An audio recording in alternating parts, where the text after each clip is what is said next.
Nama beliau adalah Gauts Zaman Al-Wali Qutbil Aqwan Syekh Muhammad bin Abdul Karim As-Saman Al-Madani, keturunan Sayyidina Hasan bin Sayyidina Ali dengan Sayyidah Fatimah Az-Zahra binti Sayyidina Rasulullah. Lahir di kota Madinah pada tahun 1132 Hijriah, bertepatan tahun 1718 Masehi. Wafat pada hari Rabu 2 Zulhijjah tahun 1189 Hijriah, dimakamkan di Baqi.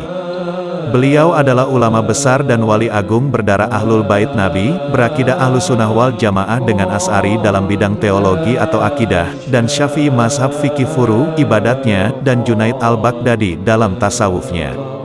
Beliau tinggal di Madinah menempati rumah yang pernah ditinggali Khalifah pertama, yakni Sayyidina Abu Bakar Siddiq, seorang siddiq yang paling agung yang tiada bandingnya, kecuali para anbiya wal mursalin.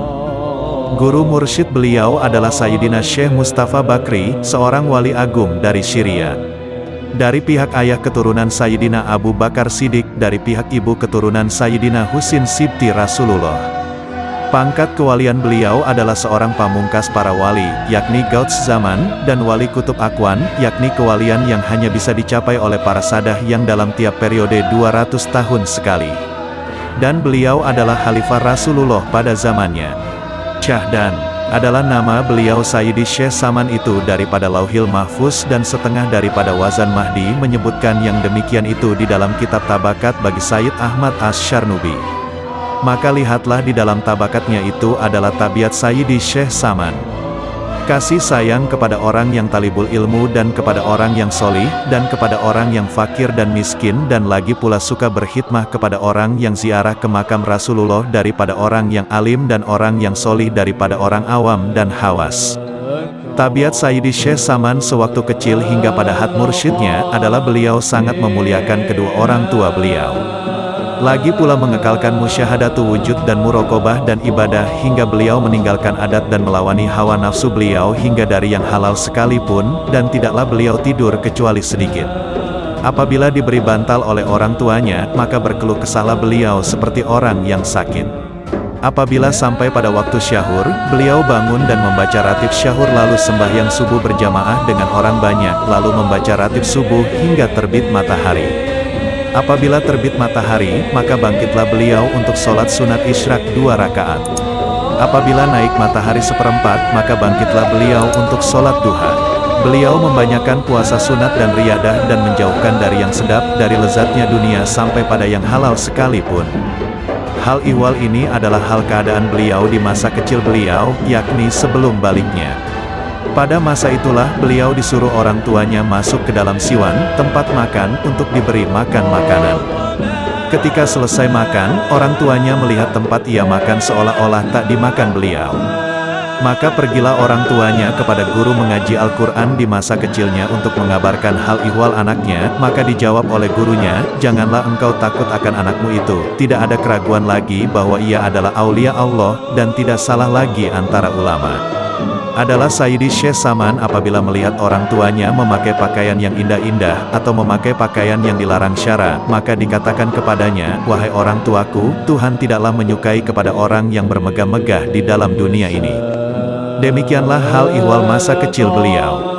Syahdan adalah Sayyidi Syekh Saman Al-Madani selalu dalam zikir siang dan malam, dan suka berujlah, bersunyi dari manusia, dan masuk halwat, dan melazimkan ziarah ke Baqi, yakni pekuburan para istri-istri Rasulullah, di Madinatul Rasul. Adapun hal ihwal Sayyidi Syekh Saman Al-Madani pada masa bidayahnya, yakni masa awal permulaan beliau menjalani akan jalan tasawuf, beliau berpakaian dengan pakaian yang indah-indah, kemudian datang Sayyidi Syekh Sayyid Abdul Qadir Al-Jailani membawa baju jubah putih, padahal saat Sayyidi Syekh Saman sedang dalam kamar halwat beliau, maka dipakailah akan baju jubah itu sampai sekarang. Adapun beliau saat itu, menyembunyikan ilmu dan amal beliau, hingga datang Hadratur Rasul memerintahkan untuk menzahirkannya, maka zahirlah, dan lebih zahir dari matahari di tengah hari, maka orang-orang pun berdatangan untuk mengambil bayat tarikat kepada beliau. Berikut beberapa perkataan Sayyidi Syekh Saman Al-Madani. Barang siapa membaca Allahumma gfirli umati Sayyidina Muhammad, Allahumma arham umata Sayyidina Muhammad, Allahumma astur umata Sayyidina Muhammad, Allahumma jbur umata Sayyidina Muhammad 4 kali setelah sholat subuh sebelum berkata-kata tentang urusan dunia, dalam hal dia istiqomah, adalah dia menempati martabat fadilah kutub. Barang siapa mengambil tarikat kepadaku dan mengamalkannya, niscaya pasti ia akan mendapatkan rasa majsub di dalam dunia, yakni, diambil oleh Allah akalnya yang basyariah diganti dengan akal yang bersifat rabaniyah, yakni diambil oleh Allah akan rasa punya wujud dan sifat dan afal, diganti dengan rasa Adam mahda Adam semata-mata, yakni tiada punya wujud, sifat dan afal melainkan hanya Allah subhanahu wa ta'ala yang punya wujud hakiki, minimal saat sakaratul mautnya. Adalah perkataanku ini seperti perkataan Sayyidi Syekh Abdul Qadir Al-Jailani, barang siapa yang menyeru kepadaku, ya Saman, 3 kali, hal keadaannya mendapat kesusahan, niscaya aku datang menolongnya. Awalnya ia belajar tarekat Halwatiyah di Damaskus. Lama-kelamaan, ia mulai membuka pengajian yang berisi teknik zikir, wirid, dan ajaran tasawuf lainnya. Ia menyusun cara pendekatan diri dengan Allah subhanahu wa ta'ala yang akhirnya disebut sebagai tarekat Samaniyah. Sehingga, ada yang mengatakan bahwa tarekat Samaniyah adalah cabang dari Halwatiyah. Demi memperoleh ilmu pengetahuan, ia rela menghabiskan usianya dengan melakukan berbagai perjalanan. Beberapa negeri yang pernah ia singgahi untuk menimba ilmu, diantaranya adalah Iran, Syam, Hijaz, dan Transoksiana, wilayah Asia Tengah saat ini. Karyanya yang paling terkenal adalah Kitab Al-Msab. Ia juga mengarang buku-buku lain, seperti Mujamu Al-Masyai, Tazilul Tarikh Baghdad, dan Tarikh Marv. Kemuliaan Syekh Muhammad Saman dikenal sebagai tokoh tarekat yang memiliki banyak karamah. Baik kitab Manaqib Syekh Al-Wali Al-Syahir Muhammad Saman maupun Hikayat Syekh Muhammad Saman, keduanya mengungkapkan sosok Syekh Saman. Karamah Sayyidi Syekh Saman teramat banyak dan sebagian karamah Sayyidi Syekh Saman yang diriwayatkan Mufrin bin Abdul Muin dengan katanya, ketika aku berlayar ke negeri Hijaz, tatkala aku sampai di tepi laut, kulihat awan hitam pekat dan datang angin topan yang kencang hingga kapalku hampir tenggelam, maka aku sangat takut, lalu aku berteriak sekuat-kuatnya, ya Saman, 3 kali ya Mahdali, maka tiba-tiba ada 2 orang yang datang dan memegang kedua sisi kapalku, maka redalah angin topan itu serta sampailah aku ke negeri Hijaz dengan selamat. Sebagaimana guru-guru besar tasawuf, Syekh Muhammad Saman terkenal akan kesalehan, kezuhudan, dan kekeramatannya. Konon, ia memiliki karamah yang sangat luar biasa. Ketika kaki diikat sewaktu di penjara, aku melihat Syekh Muhammad Saman berdiri di depanku dan marah.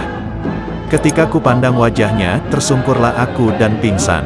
Setelah siuman, kulihat rantai yang melilitku telah terputus, kata Abdullah Al-Basri. Padahal, kata seorang muridnya, ketika itu Syekh Saman berada di kediamannya sendiri. Adapun perihal awal kegiatan Syekh Muhammad Saman dalam tarekat dan hakikat, menurut kitab Manaqib, diperolehnya sejak bertemu dengan Syekh Abdul Qadir Jailani. Suatu ketika, Syekh Muhammad Saman berkholwat menyendiri di suatu tempat dengan memakai pakaian yang indah-indah. Pada waktu itu, datang Syekh Abdul Qadir Jailani yang membawakan pakaian jubah putih. Ini pakaian yang cocok untukmu. Ia kemudian memerintahkan Syekh Muhammad Saman agar melepas pakaiannya dan mengenakan jubah putih yang dibawanya. Konon, Syekh Muhammad Saman menutup-nutupi ilmunya sampai datanglah perintah dari Rasulullah untuk menyebarkannya kepada penduduk kota Madinah. Adalah seseorang untuk mendapatkan fadilah satu karomah aulia Allah, hendaklah ia yakin bahwa orang itu benar-benar aulia Allah, dan tidak syak atau ada keraguan-raguan sama sekali, dan jangan memungkirinya walaupun keadaan wali tersebut menyalahi syarat. Dan Sayyidi Syekh Saman meninggal dunia pada hari Rabu 2 Zulhijjah tahun 1189 Hijriah, dan dimakamkan di Baqi, berdekatan dengan makam para istri-istri baginda Rasulullah. Beliau banyak memiliki karomah yang tidak bisa dihitung banyaknya, bahkan sampai saat ini pun karamah itu terus ada. Karamah agung beliau adalah pangkat kewaliannya yang begitu agung. Beliau mendapat hak memberi syafaat 70.000 umat manusia masuk surga tanpa hisab. Adapun murid-murid beliau dari Indonesia sebagai berikut. Kutub zaman Syekh Muhammad Arsyad Al-Banjari, Kutub Maktum Syekh Abul Abbas Ahmad At-Tijani, pendiri Tarekat Tijani, Al-Kutub Syekh Abdus Samad Al-Palimbani, Al-Qutb Syekh Abdul Wahab Bugis, menantu Syekh Arsyad Al-Banjari, Al-Kutub Syekh Abdurrahman Al-Batawi, kakek Mufti Betawi dari pihak Ibu Habib Usman Betawi, Al-Kutub Syekh Daud Al-Fatani, dan lain-lain. Dan di antara keagungan dan kemuliaan beliau yang amat banyak, di antaranya, semua murid beliau yang jumlahnya ribuan menempati makam kutub. Beliau menempati kemuliaan karena beliau berada pada jalan Rasulullah dan para sahabatnya, yakni Ahlus Sunnah wal Jamaah.